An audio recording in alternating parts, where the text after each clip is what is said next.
Ce film, vous l'avez forcément vu, c'est Ratatouille. Et si dans ce film, je vous disais que Rémi n'était pas le premier rat à avoir cuisiné dans le restaurant de Gusto? Dans cette vidéo, on va parler d'une théorie incroyable sur mon Disney Pixar préféré, Ratatouille. Cette théorie ne parle ni de Rémi, ni de Linguini, ni même de Colette, mais bien du plus grand chef de Paris, le maître incontesté de la gastronomie française, Auguste Gusto. Et si Gusto avait eu son propre petit chef caché sous sa toque? Ça paraît fou dit comme ça, mais quand on creuse, les indices sont partout dans Ratatouille. Et une fois qu'on les a vus, croyez-moi, impossible de les ignorer. On va commencer par le test ADN. À un moment dans le film, Skinner panique en découvrant que Gusto aurait un fils, Linguini, et qu'il pourrait être l'héritier légitime du restaurant. Il décide donc de faire un test ADN pour vérifier son lien avec Gusto, parce que lui, ça l'arrangerait bien que Linguini ne soit pas le fils de Gusto afin qu'il puisse récupérer le restaurant.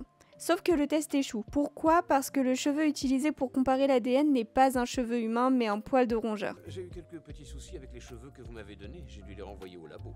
Pourquoi?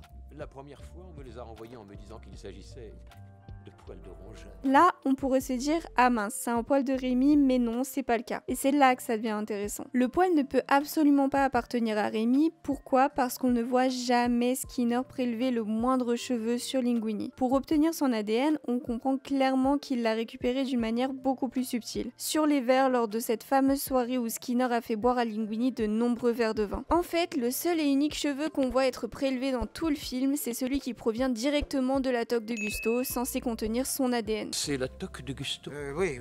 Puis-je Pour son fils. seulement un travail? Oui.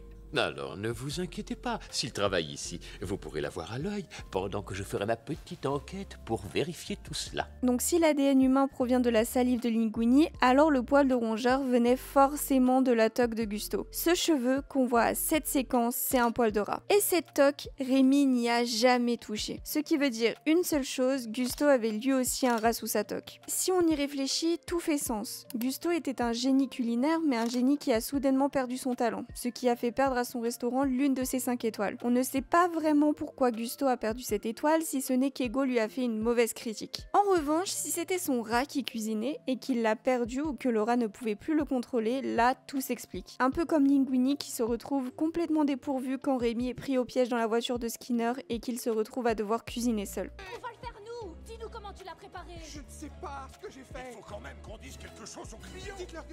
Dites-leur...